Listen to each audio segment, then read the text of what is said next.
Hey guys, Beth from Plungie here. Today I'm up on the beautiful Sunshine Coast, about to check out one of our Plungie Studios.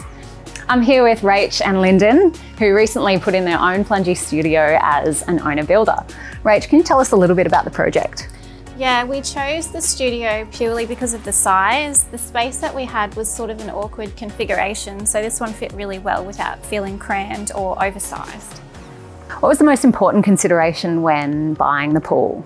I really had my heart set on doing it ourselves. Cost was obviously a factor, and the size. This size just worked really well for our property and our family. It's not too big, so it doesn't require too much work to keep it clean.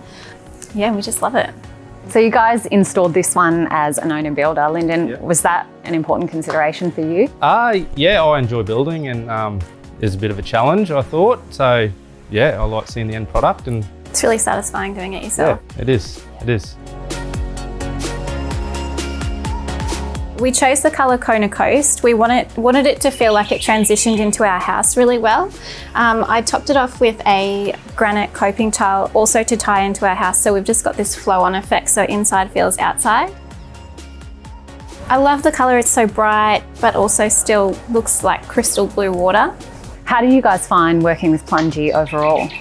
They were really good. We had millions of questions and they answered them very promptly. All within about 24 hours we had an answer, so it made being an owner-builder so much easier because you could keep the project going. Yeah, great. Rach, you mentioned that indoor-outdoor lifestyle before.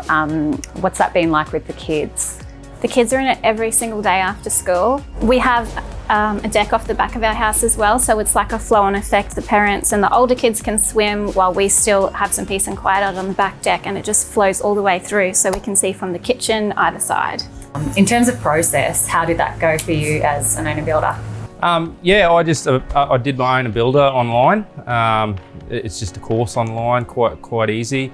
It was a bit of a development goal for myself. Like I had to find a certifier, and it was challenging but rewarding. So yeah, found a certifier, got a digger driver to dig the hole, found a concreter and a tiler, and that was about all I needed. And the rest I sort of did an AutoCAD drawing at myself. And the certifier, they help you out. So find a good certifier, and it's quite a smooth process.